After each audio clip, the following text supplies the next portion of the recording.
मुझसे अगर कोई पूछे ना कि आप सिफ्लाइनम कब सेलेक्ट करते हो, तो मैं सिंपल 2 या 3 बातें आपको बताऊँगी। वैसे तो ज़ाहिर है उसकी प्रॉपर केस टेकिंग और totality of symptom, mental, physical, lab investigation हर चीज़ चेक की जाती है।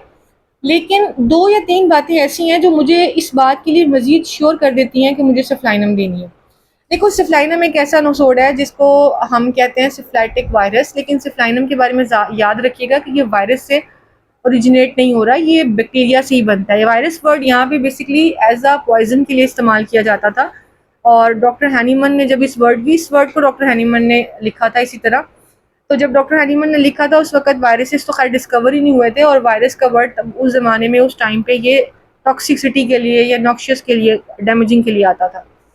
खैर, अब बात करते हैं सिफ्लाइनम की वो 2-3 मेजर पॉइंट्स कौन सी हैं। देखो, सबसे बड़ी बात तो ये है कि अगर आपके पास पेशेंट आता है और उसकी फैमिली हिस्ट्री, डेवलपमेंटल डिलेज़ हैं, उसकी पास्ट हिस्ट्री में आपको मिल रहे हैं, फैमिली हिस्ट्री में आपको डिफरेंट तरह के हेरिडिटरी डिसऑर्डर्स मिल रहे हैं, तो फिर आप नोज़ोड्स के बारे में सोच सकते हैं।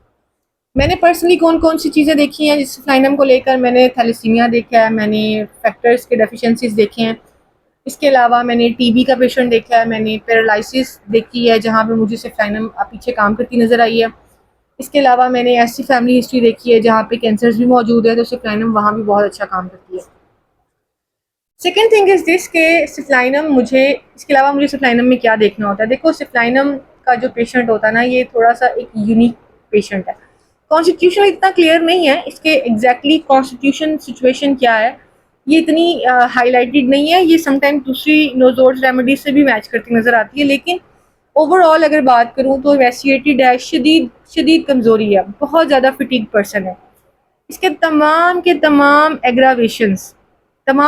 एग्रावेशन सूरज के ढलने से लेकर सूरज के निकलने तक है, मतलब रात में। जैसे जैसे दिन बेहतर होता है ये बेहतर हो जाता है। इवन रात में ये इतना अनप्रेडिक्टेबल हो जाता है कि इसको लगता है कि मुझे मौत ही आ जानी चाहिए, जब इतनी तकलीफ है। इसकी बॉडी का कोई ऑर्गन, इसकी बॉडी का कोई सिम्टम ऐसा नहीं है जो रात को एग्रेवेट नहीं कर रहा। अगर इसको जितने सिम्टम्स आ रहे हैं सब में आपको नाइट एग्रेवेशन मिलेगा। और ये भी बता दूं कि इस वजह से इसके अंदर इतना सवेयर फियर है रात को लेकर कि इसको लगता है कि रात होगी तो मुझे यही सब कुछ होगा जो पिछली रात हुआ था, जो उससे पिछली रात हुआ था। तो ये इतना फेयरफुल हो जाता है कि ये आपको जेन्युइनली उस फेयर के बारे में आपको बताएगा और आपको उसके चेहरे पे ये फेयर नजर आएगा।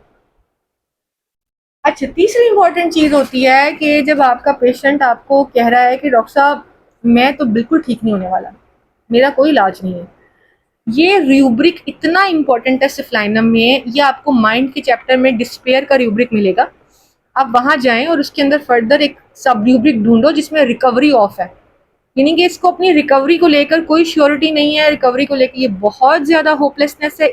होपलेसनेस का लेवल इतना ज़्यादा है कि एक तो खदशा है ना, एक फेयर है, ये फेयर और खदशे से भी किसी हद तक ऊपर चला जाएगा। इवन ये रेमेडीज मेडिसिन भी नहीं खा रहा होता समटाइम।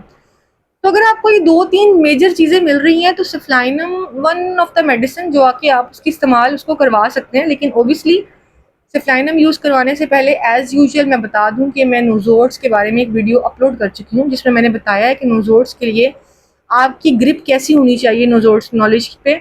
तो वो सब चीज़ों का ध्यान रखते हुए अगर आपके पास सिफ्लाइनम आ रहा है तो फिर आप सिफ्लाइनम यूज़ करवा सकते हैं। Thank you.